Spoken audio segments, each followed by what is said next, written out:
The movie opens with George Nada, an unemployed drifter from Colorado, traveling across America in search of a fresh start.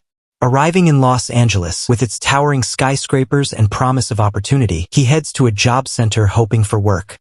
There, he finds himself among countless others facing similar struggles. During an interview, George explains that his hometown's factories shut down all at once, leaving people without jobs. The worker, indifferent, tells him his lack of experience disqualifies him. Disheartened, George smiles politely and leaves. As he drifts through the city streets, George encounters a fiery street preacher addressing a small crowd. The preacher warns that the ruling class has been overtaken by dark forces, manipulating the masses. Despite the intensity of the message, George moves along, briefly observing a man staring blankly at a TV advertisement in a shop window. Soon, George finds a temporary shelter for the homeless and settles in for the night. A woman in a nearby building sits, transfixed by a television show about an eternally youthful celebrity. Exhausted, George leans back and sighs deeply, lost in thought. The next morning, George arrives at a construction site and asks for a job as a laborer. At first, the foreman hesitates, explaining that they only hire union members. The foreman, convinced by George's determination, negotiates a wage and hires him on the spot. Like everyone else, George works hard, yet with no immediate pay, he faces another night on the streets. Noticing his predicament, a fellow worker named Frank offers to show him a place to get food and a warm shower. Initially wary, George eventually agrees, and the two men strike up an easy camaraderie. Frank takes George to a homeless encampment, where he introduces him to locals who, like George, came to Los Angeles seeking a better life. It's a close-knit community that supports one another, even making children feel safe and welcomed. One resident, Gilbert, quickly ropes George into helping make the camp more comfortable. Over a generous meal, Frank opens up about his own life, revealing he came to California to support his family back in Detroit after factory closures destroyed jobs there. Bitter about the wealthy elite profiting at the expense of working people, Frank is fed up, warning George he'd do anything necessary to keep what little he has left. George, however, is more hopeful, eager to build his life through hard work. Later that evening, as George strolls through the camp, he notices residents engrossed in a flashy TV ad for fake nails. Suddenly, the broadcast cuts to an anxious man warning them of a grim truth: they live in an artificial world. According to him, scientists have found that aliens transmit signals to Earth that hypnotize people, robbing them of critical thought. The result is a growing underclass and racial tensions, with people brainwashed into selfishness and complacency. Most of the camp residents laugh off the weirdo on the screen, dismissing his warnings. As the camp residents complain about headaches from the interrupted TV broadcast, they change the channel, dismissing the strange message. George notices a blind priest nearby, oddly repeating every word from the broadcast. Just then, Gilbert hurries over to the priest, and the two have a tense exchange. George, watching closely, suspects there's more going on than Gilbert is letting on. The next morning, George questions Gilbert, who explains that he was at the church organizing the kitchen and sings in the choir. Just then, the TV hijacks again with the same urgent message, causing headaches among the camp's residents until they switch it back to the ballgame. Gilbert nervously returns to the church, and this time George follows him. Inside, George hears choir music, but soon realizes it's a recorded track masking a secret meeting. The walls are lined with strange messages like, "They live, we sleep," and nearby, he spots a mini-lab. In another room, Gilbert and the mysterious man from the TV discuss recruiting people to fight against the mind-controlling signal. George backs away, nearly stumbling into a vault full of mysterious boxes, just as the blind priest approaches and speaks passionately about revolution. Startled, George bolts out of the church. The priest calls after him, saying he'll be back. A police helicopter begins circling the church, stirring tension among the group. When it finally leaves, George, using borrowed binoculars, spies on Gilbert and his group as they load boxes into a car. Just then, Frank shows up, interrupting his watchful vigil. George quickly tells Frank about the strange happenings at the church, but Frank dismisses it, warning him not to get involved. Soon after, George sees the car filled with mysterious boxes drive off, and he spends the day watching the church. That night, however, Chaos breaks out as police suddenly surround the camp and the church.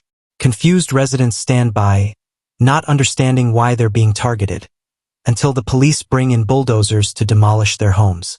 Panic ensues, and George watches in horror as the officers violently tear through the camp, destroying everything. As the police close in on the priest and the preacher from the broadcast, the two men try to resist but are beaten into submission. Realizing he can't save everyone, George spots a frightened teenager and helps him escape. Together, they manage to hide on the upper floor of an old, abandoned church, where they discover a room with other survivors. The people are left in shock, confused by the brutality they just witnessed. The next morning, George and the others survey the wreckage left behind. The camp is destroyed, but strangely, a single TV remains intact in the center, broadcasting lighthearted ads. Curious and undeterred, George decides to return to the church to investigate further. Inside, he finds that the provocative message on the wall has been painted over, but he spots a lone box that the police missed. Just as he retrieves it, he hides to avoid a patrolling police car. Finding a safe place, George opens the box, only to find it filled with ordinary-looking sunglasses. Frustrated, he stashes the box in a trash can and tries on a pair.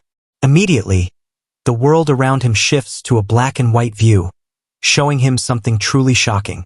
As George looks through the glasses, the world he thought he knew is completely transformed. Billboards, signs, and magazines are stripped of their glossy fronts and instead reveal blunt commands like obey, consume, conform, watch TV, and don't think. Banknotes display a chilling message. This is your God. Each traffic light seems equipped with a hidden transmitter, sending a hypnotic command to sleep.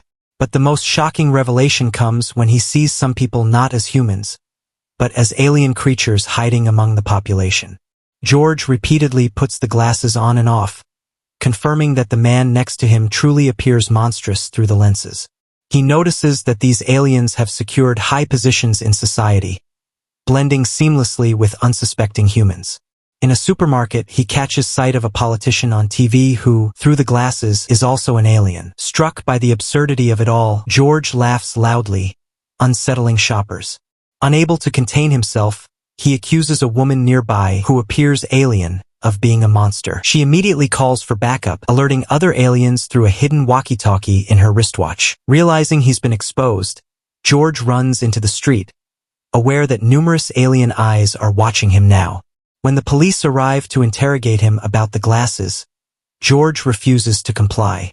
They try to recruit him to their cause, but he resists, managing to overpower them and grab their weapons. Chaos erupts as backup arrives, and George slips into a nearby bank for cover, only to find more aliens posing as customers. Driven by desperation, he opens fire, hitting several aliens before one of them calls for reinforcements and mysteriously vanishes.